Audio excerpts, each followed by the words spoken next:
संयुक्त संघर्ष जिंदाबाद। अरे आवाज दो, अरे आवाज दो। धन्यवाद। नमस्कार दोस्तों, हम लोग जंतर मंतर पे हैं और यहाँ पे धरना चल रहा है यूनियन एंड एसोसिएशन का। सर हैं हमारे साथ, सर से बात करते हैं और जानने की कोशिश करते हैं कि क्या मुद्दा है और क्या मांग के साथ हैं। नमस्कार सर। नमस्कार जी। क्या नाम है सर आपका, कहाँ से आए हैं? नाम संदीप मान है, मेरा ब्रांच ऑफिस सोनीपत से हूँ मैं।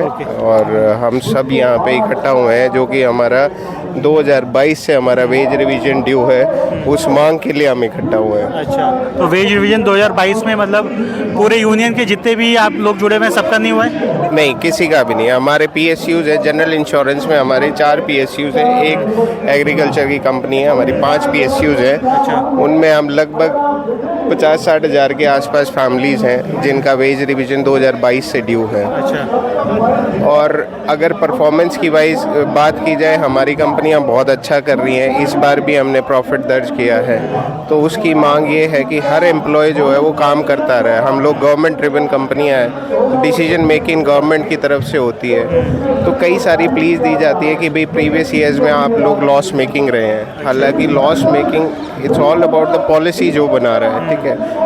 ग्राउंड स्टाफ नीचे उसको इम्प्लीमेंटेशन पे उस पर दिन रात मेहनत कर रहा है। गवर्नमेंट की पॉलिसीज़ बहुत अच्छी हैं जो कि मासेस को हेल्प करती हैं। हमारी कंपनियों का आधार जो है वो समाज की सेवा के लिए, ना कि प्रॉफिट कमाना है। जबकि फिर भी हम लोग प्रॉफिट भी कमा रहे हैं, अच्छा काम भी कर रहे हैं।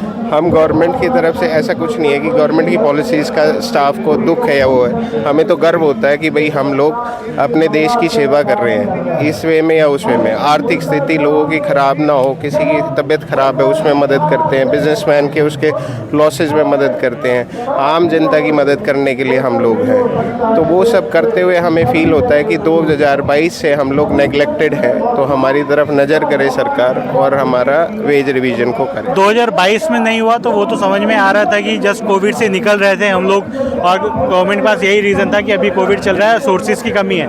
बट उसके बाद तो अभी तक तो 3 साल हो चुके हैं, अभी तक क्यों नहीं रिवाइज हुआ है? और एक चीज़ और कि इसमें जो जहाँ तक मेरी जानकारी है, आप ही की कैटेगरी में LIC भी आता है और उसमें रिवीजन हो गया, ऐसा भी है? LIC का रिवीजन हो गया था, बैंकिंग का रिवीजन हो गया था, सिर्फ हमारा ही जनरल इंश्योरेंस कंपनीज़ का रिवीजन रहता है। 2022 से स्टाफ के अंदर जो हमारी पूरा जनरल इंश्योरेंस परिवार है उसके अंदर बड़ी उदासीनता है इसी चीज़ को लेके कि सिर्फ हमें ही क्यों नेगलेक्ट किया जा रहा है। हमें ऐसा लगता है कि भाई हम लोग या तो नंबर्स में कम है, LIC में स्टाफ ज़्यादा है, बैंकिंग में बहुत बड़ा स्टाफ है, तो क्या पता है इसी करके हमें नेगलेक्ट किया जा रहा हो। लेकिन हम भी तो इसी तंत्र का हिस्सा है। तो मतलब नंबर कम है तो उन्हें साइड कर दो, अगर ज़्यादा है तो उनका मांग लो, ऐसा कुछ? ऐसा अब ये फीलिंग है, ऐसा लग रहा है। अब है क्या क्या नहीं वो तो मैं कमेंट नहीं कर पाऊँगा, हम बहुत छोटे हैं उसके लिए। तो दिस इज़ द रीज़न। इसमें सर एक चीज़ और है कि फैमिली पेंशन की भी कुछ डिमांड है और एक 14% का एक नंबर मैं देख पा रहा हूँ बैनर पे। NPS के लिए है वो हमारा 14% NPS की हमारी डिमांड है, जो कि बहुत टाइम से पेंडिंग चलती आ रही है। जिन लोगों के लिए पेंशन में लागू नहीं है, आपको पता ही है, उनके लिए 14% का डिमांड काफ़ी दिन से पड़ा है। अब देखो इसमें लॉस ही है, अगर आज भी हो जाते हैं तो जितनी सर्विस हमारी हो चुकी है उसका तो हमें कुछ बेनिफिट मिलना नहीं है, फिर भी उसमें डिले हो रहा है। तो वो डिले जो है वो हर आदमी का आर्थिक वे में भी लॉस है और मॉरली भी लोगों का मॉरल डाउन होता है। जब आप इतने बड़े तंत्र में आप काम करते हैं, इतनी बड़ी कंपनी है जो देश की सेवा में लगी हुई है और वहाँ के एम्प्लॉयज़ के साथ ऐसा हो तो वो बड़ी दुख की बात है। पेंशन तो एक लीगल राइट होता है गवर्नमेंट एम्प्लॉय का, जो प्रॉफिट और लॉस से तो उसे जज नहीं किया जाना चाहिए। पेंशन सर देखो, मेरा एक सिंपल सा फंडा है। आप ये समझिए कि हम लोग जब हमारे कमाने की उम्र है उस टाइम हम अपने कंपनी की सेवा में काम कर रहे हैं और बंदा रिटायर होता है, उसके बाद आप देखिए आज जो उसको वेल्थ मिली, वेल्थ मैनेजमेंट भी एक बहुत बड़ा काम होता है। अब जैसे कोई रिटायर हो रहा है, उसके पास वो पैसा कितने दिन रहेगा, उसको वेल्थ मैनेजमेंट भी करना होगा। पेंशन से ये होता है कि भाई रेगुलर इनकम बनी रहती है, थोड़ा सा उसमें रेगुलेशन आम आदमी के लिए बड़ा, मिडिल क्लास फैमिलीज़ के लिए बड़ा ईजी हो जाता है कि लाइफ जीने के लिए पेंशन से। एज पर नाउ पेंशन बिल्कुल डिनाई कर दिया है या उसका अमाउंट बहुत कम है, या आप चाह रहे हैं कितना हो जाए, क्या है?